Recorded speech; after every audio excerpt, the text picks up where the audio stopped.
We've got a lot of different calls from people. I am interested in talking to Charles from Ohio, though. So I think we should do that one next. Let's talk to Charles from Ohio. You're live on Talk Heathen. What's up? Good afternoon. I am a first-time caller, so thank you for taking the time to conversate with me. Welcome. Before I get into my topic of discussion, I would just like to, as a disclaimer, state that your previous caller is by no means a Christian. The propositions that he introduced are a complete oxymoron. But be that as it may, I'd like to move on to my topic of discussion. So I'm a Christian, and I am under the impression before we move on, we'll just signpost the no true Scotsman fallacy, and then we'll continue. Yeah, for sure. Okay, so my topic of discussion is that I am under the impression you gentlemen are atheists, correct? Correct. Yeah. Let's not be pedantic on this one. Without pedantic, if I to the general audience, to the general public, yes, I would call myself an atheist, former Christian, now an atheist. Yeah. Okay, and I guess my follow-up would be, why do you consider yourself to be an atheist? Well, it's an interesting question. I'm assuming you're interested in this in regards specifically to the Christian God, since you talked about Christianity here. And why I don't believe in the Christian God in particular is quite simple. I don't think there's enough reason to. I don't believe there's enough evidence to support his existence and the particular claims that are made in the Bible and by other Christian people that attest to his existence, I find to be suspect. And I don't think using critical reason that one should be able to come to the conclusion that a God exists, or that Jesus was God, or that Jesus performed some of the things he said he did. Everything that falls in line with that. So, okay. Yeah, I mean, my reasoning basically lines up with that. I'm trained as a scientist. I recently finished my doctoral thesis. And so my standard of evidence for believing something is relatively high. And I think that evidence to believe something needs to be very specific and strong. And I don't think that any religious belief that I've heard of has lived up to it to match their claims. Yeah. Okay. So I'd like to touch on that. So what standard of evidence or criteria would need to be met in order to convince you that a God exists? Yeah, well, the things that have been attested to in the Bible have to have actually happened. We have to have enough reason to believe that they happened. Starting from that would be good, but also some of the daily things that are supposed to be happening according to the Bible. For example, believers being able to perform miracles, or that acts of the Holy Spirit are being done. I'd have to see evidence of that because those are the things that Christianity claims to be true, and also claims to be attestations of God, and everything else that happens within Christianity. There could be other things too.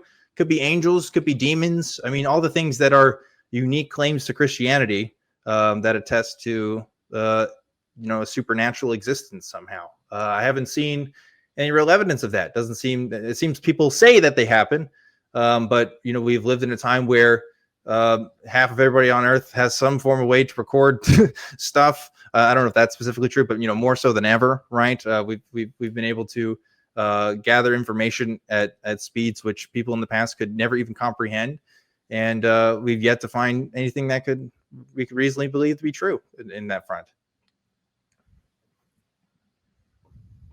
Okay, it sounds like you bunched a whole bunch of different things in there.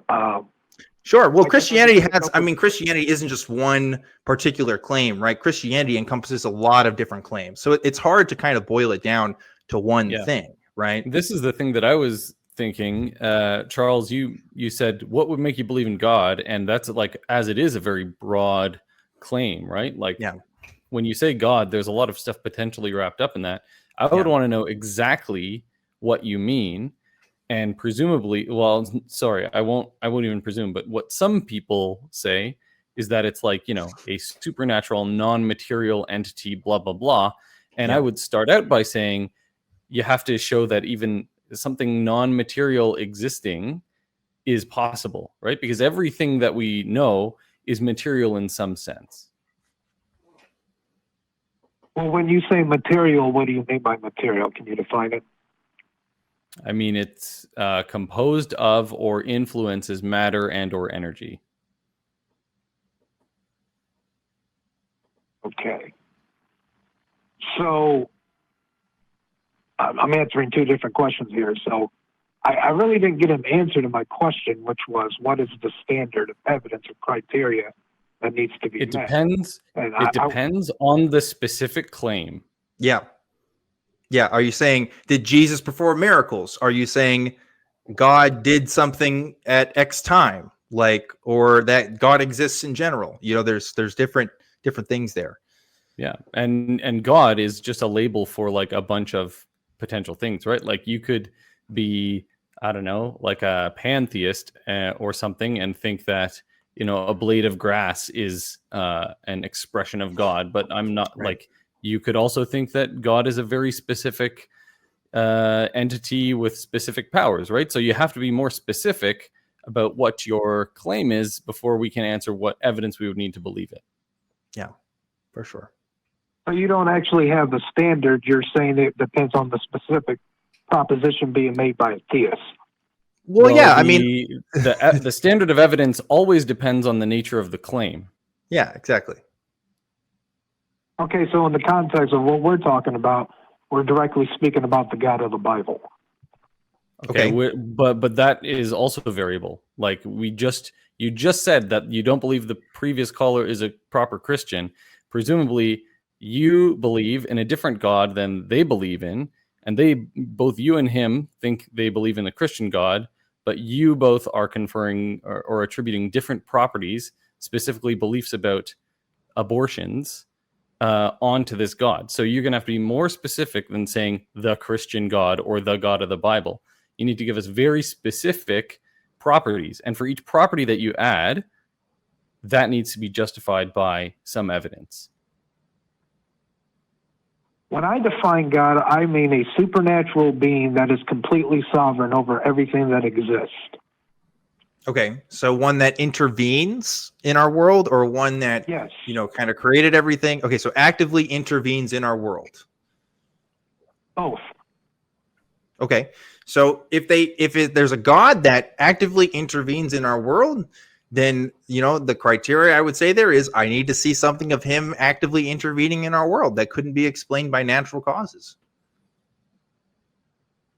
But more than that, you have to show that something.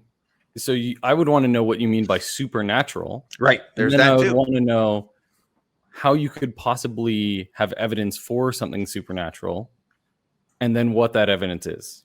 Yeah. Creation. We'll start with creation. That's not evidence of anything. The sun.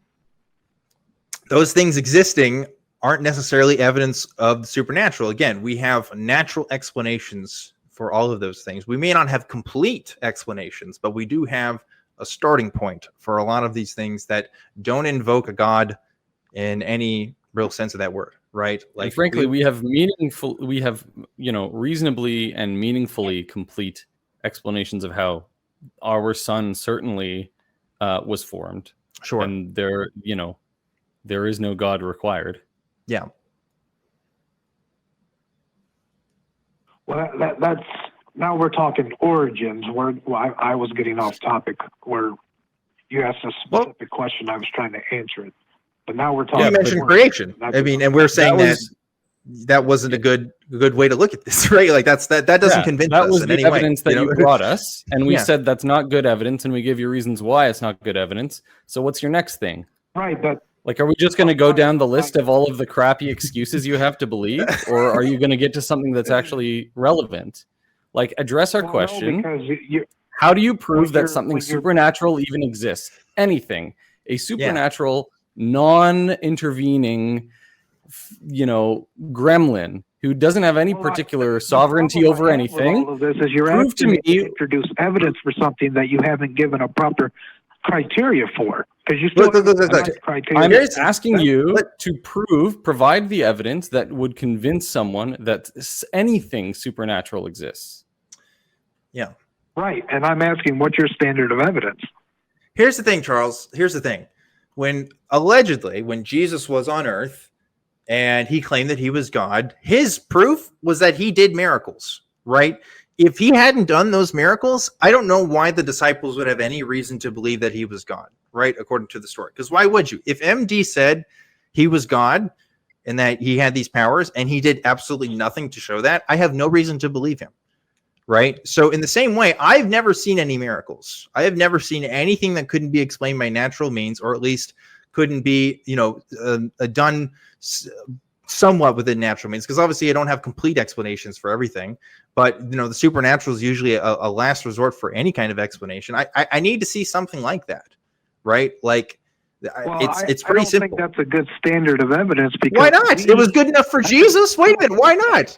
That's what Jesus did. This is a historical claim, and it's not something. It's a historical claim now. It's only a historical claim now, Charles. It's only a historical claim now because nobody can do it today, right? Because nobody can do it today. If you could actually do it today, if a Christian could actually do these things, then we wouldn't even be having a discussion about this. But because it hasn't actually happened, because Jesus performing, I mentioned Jesus because that's why people believed he was God.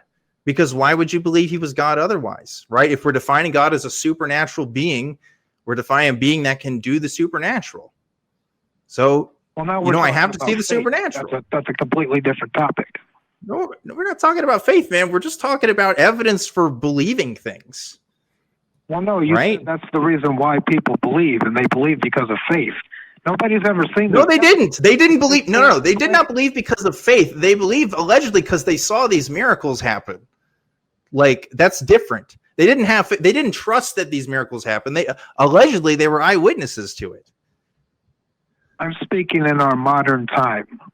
Okay, well, today you have to have faith because you haven't seen it yourself, right? Unless you're going to tell us, Charles, that you have seen miracles. I'm assuming you haven't, right? Because I'm assuming, really nobody has. When you say miracle, what do you mean by miracle? When I say miracles, I mean the invocation of the supernatural, doing something that could not be done by natural means.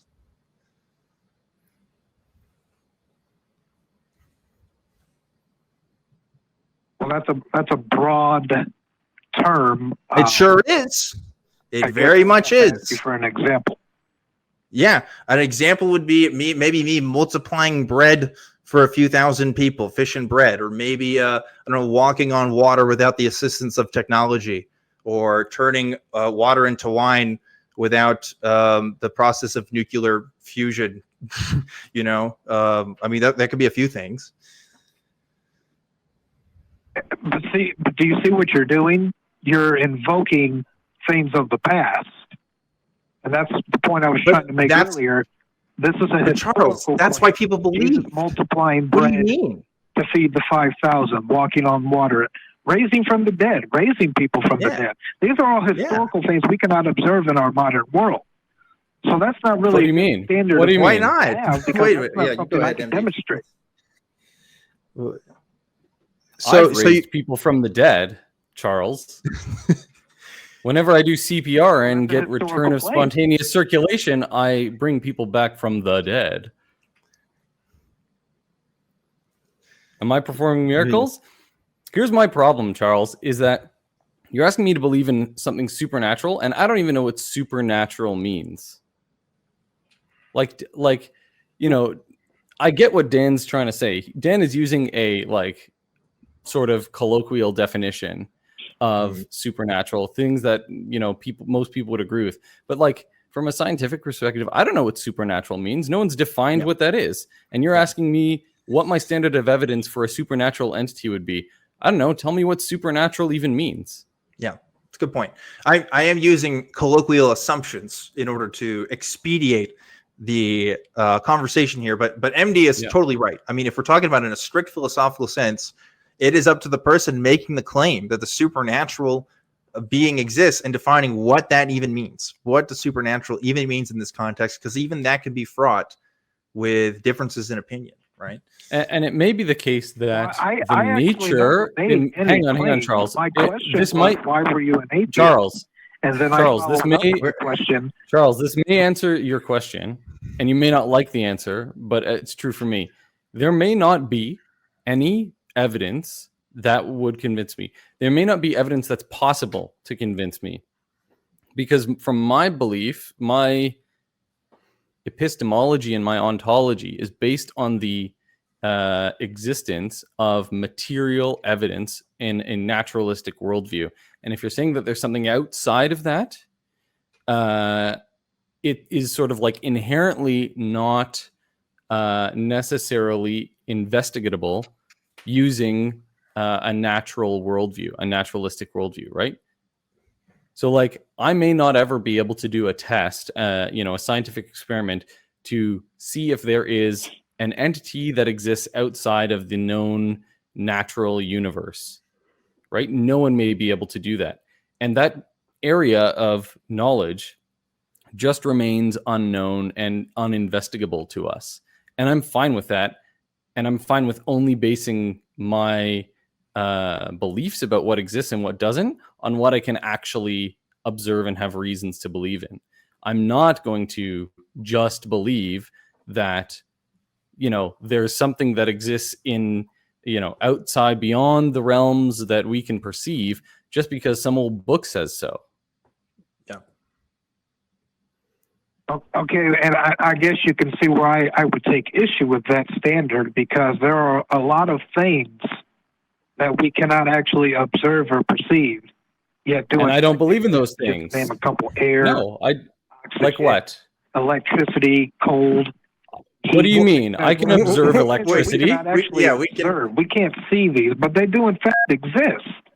Whoa, wait. When you say observe them, we can observe them, you just mean when you say observe, you're thinking like it goes, you see it from our eyeballs, but no, we can observe them through other ways. Like our eyes are not the only method of observation.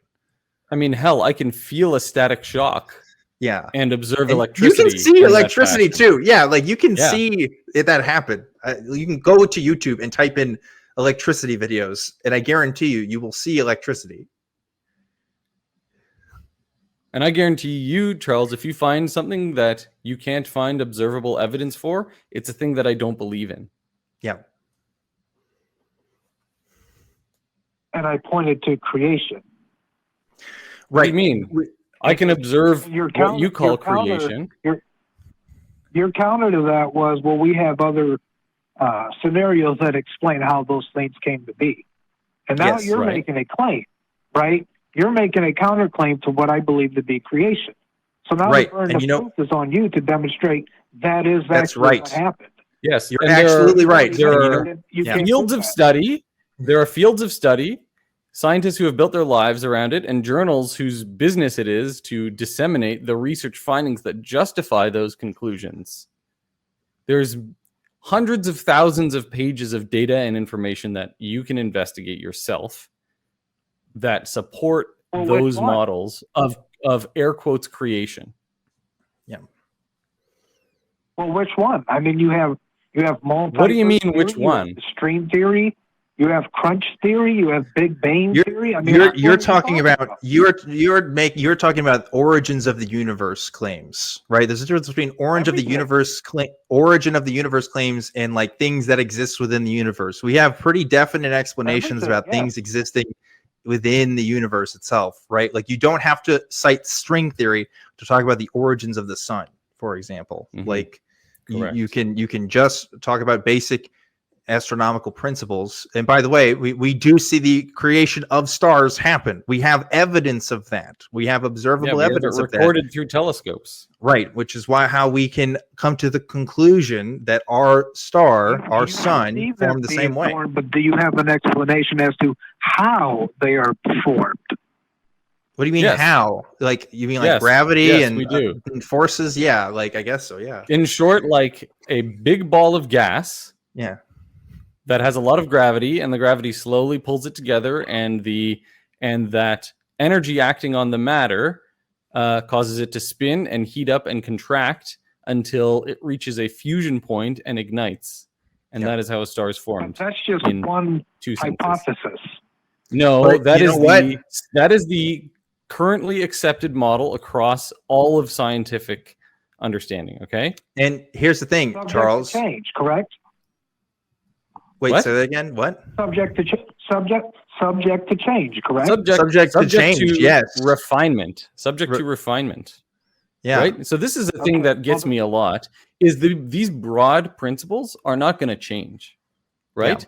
It's like Newton came up with the laws of gravity, defined the laws of gravity, and then Einstein came along. He didn't change it. It's not like how we understand gravity like completely changed and suddenly, you know, matter was not actually pulled towards other other centers of mass. Einstein just refined our understanding, made it more detailed.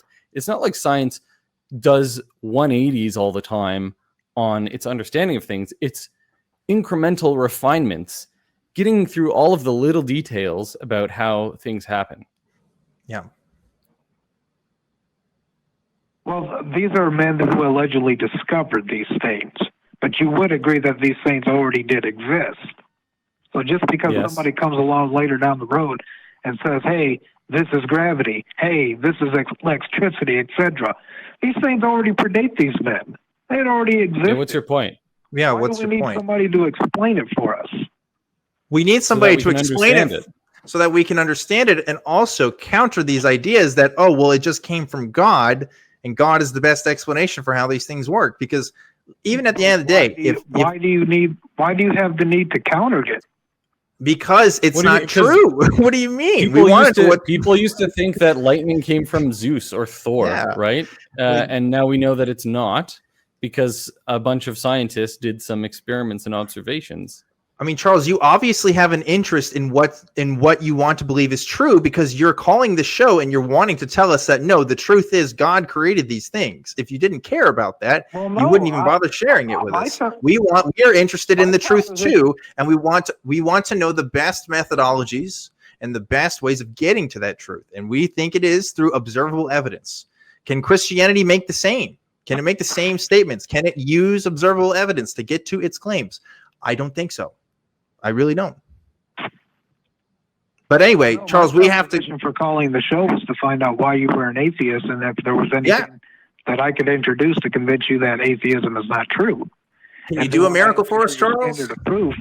You go off on a litany of different things, and that's not. I don't think that's a standard that anybody could meet. And that's only just that's kind of our point, Charles. It's a standard that no religion has met, at least. But hey, a lot of scientists have met that burden of proof. Yep, a lot of like the people that have met our standard have convinced us of how the world works, and religious claims have not. And like, if you're seeing the problem there, then you're understanding why we're not religious. I mean, that's really the short end of it. But Charles, we've been talking to you for a bit. We've got a lot of other people who want to talk to us. If you want to talk to us again, you can feel free to call in at a different time, or maybe talk to the chat. But I think we've made our point clear. Like, you have an issue because our reasoning doesn't get to what you believe. Like, that's what it sounds like your problem is. And yeah, of course it doesn't, because why would it? There's no reason for us to get there. You know, like, if you think about why you believe in these things, why do you believe that God created the earth? Why do you believe in these things? Is it because of observations made, or is it because a book claimed it? That a book that people made, right? Which is going to be more reliable at the end of the day? There's a lot of books that have claimed a lot of things. So we have to figure out, we have to use some sort of method in figuring out what's true and what's not. So call us at Truth Wanted, Charles. This will be a fun discussion to continue. Call us at Truth Wanted. We're just going to siphon all the Talk Heathen calls, much to the ACA's discredit.